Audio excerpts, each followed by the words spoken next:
Hello, my dear students. Welcome to the online classes of Advanced Senior Secondary School Mundal Bhiwani. My name is Manoj Kumar. Today I am going to teach you class 11th Geography Chapter 2 The Star Formation तारों का निर्माण। तो आइए start करते हैं बच्चों। तारों का निर्माण कैसे हुआ? जो आरंभिक ब्रह्मांड था उसमें ऊर्जा और पदार्थ का जो वितरण था, डिस्ट्रीब्यूशन था, वो समान नहीं था। जो पदार्थ का घनत्व था, डेंसिटी थी, वो शुरू में गुरुत्वाकर्षण बलों में भिन्नता उत्पन्न करती थी।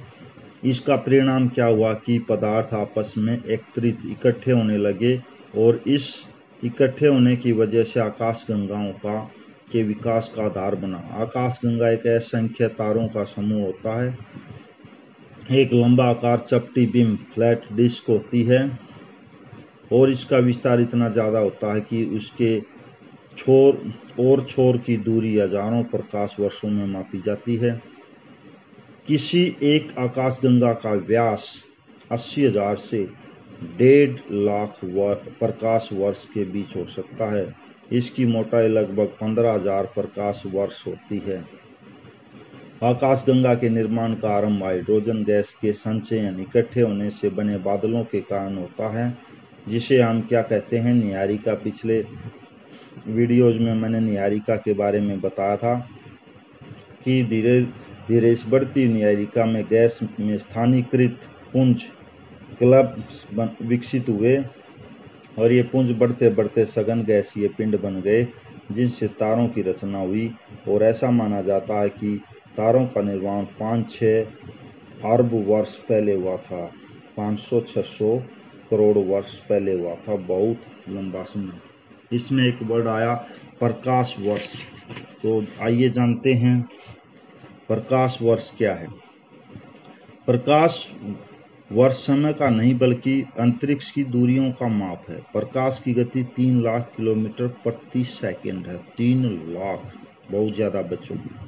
इससे साफ होता कि इस गति से प्रकाश एक वर्ष में जितनी दूरी तय करेगा उसे प्रकाश वर्ष कहेंगे। अतः प्रकाश वर्ष 1 सेकंड में 3 लाख, 1 मिनट, 1 घंटा, 1 दिन और 1 साल। तो इस तरह से 9.467 इंटू 10 की पावर 12 किलोमीटर या 94.67 खरब किलोमीटर के बराबर होता है एक प्रकाश वर्ष। और इसमें वापिस हम आते हैं पृथ्वी की सूर्य से औसत दूरी 14 करोड़ 95 लाख 98,000 किलोमीटर है। प्रकाश वर्ष के संदर्भ में यह दूरी प्रकाश वर्ष का केवल 8.311 मिनट है, यानी कि 8 मिनट से थोड़ा ज़्यादा। और यहाँ पर एक आकाशगंगा का जो व्यास था 80,000 से 1.5 लाख वर्ष के बीच हो सकता है। तो यहाँ पे इसकी मोटाई लगभग 15,000 प्रकाश वर्ष। तो इसका साइज कितना होगा हम अंदाजा नहीं लगा सकते। प्रकाश वर्ष के बारे में बताया मैंने।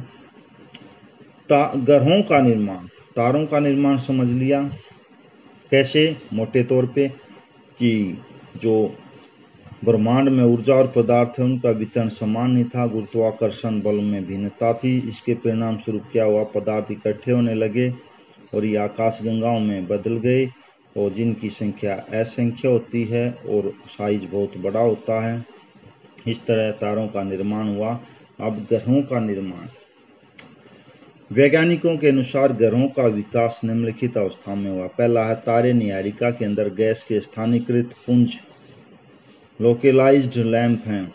गुरुत्वाकर्षण बल के फलस्वरूप इन गैसीय पुंजों में करोड़ का निर्माण हुआ और इस गैसीय करोड़ के चारों ओर गैस व धूलकणों की घूमती तस्तरी रोटेटिंग डिस्क हुई। दूसरी अवस्था में गैसीय बादल का संघनन आरंभ हुआ और रोड के चारों ओर विद्यमान पदार्थ छोटे छोटे गोलों के रूप में विकसित हो गए। ये छोटे छोटे गोले संसर्जन अर्थात अणुओं का पारस्परिक आकर्षण प्रक्रिया द्वारा ग्रहाणुओं में तब्दील होने लगे।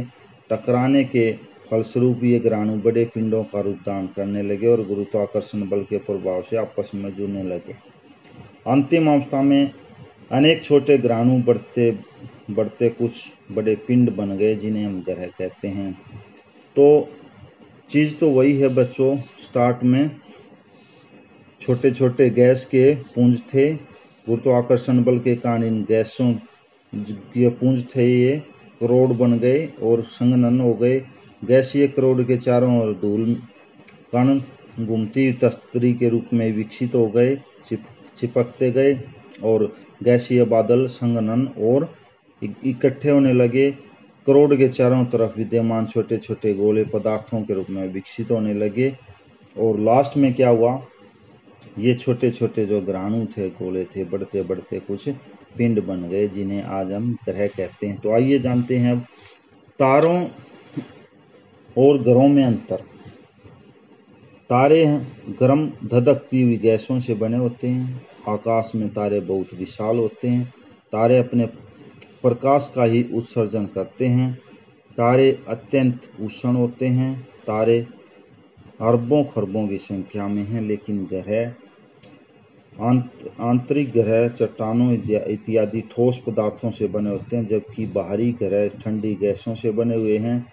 आकार में ग्रह तारों की अपेक्षा छोटे होते हैं। ग्रह सूर्य से प्राप्त प्रकाश को ही परावर्तित करते हैं। ग्रहों का तापमान उनकी दूरी सूर्य से दूरी पर निर्भर करता है। ग्रहों की संख्या केवल 8 है। तो अल्टीमेटली मोटे मोटे अंतर मैं दोबारा रिपीट कर देता हूँ। तारे गर्म होते हैं, धधकती गैस होते हैं, आकार में बहुत बड़े होते हैं और अपना प्रकाश खुद उत्सर्जन करते हैं। और तारे अत्यंत गर्म होते हैं। तारों की संख्या बहुत ज़्यादा है, अरबों खरबों में। आंतरिक ग्रह चट्टानों इत्यादि ठोस पदार्थों से बने हैं और जबकि बाहरी ठंडी गैसों से बने हुए हैं। ये गर्म थे, ये ठंडे। आकार में ग्रह तारों की अपेक्षा बहुत छोटे होते हैं और ग्रह सूर्य से प्रकाश प्राप्त करते हैं और ग्रहों के तापमान का इस बात पर निर्भर करता है कि सूर्य से उनकी दूरी कितनी है और ग्रहों की संख्या केवल 8 है। तो आज हमने जाना तारों का निर्माण, ग्रहों का निर्माण, तारों और ग्रहों में अंतर। नेक्स्ट पढ़ेंगे हम सौरमंडल क्या है। Thank you.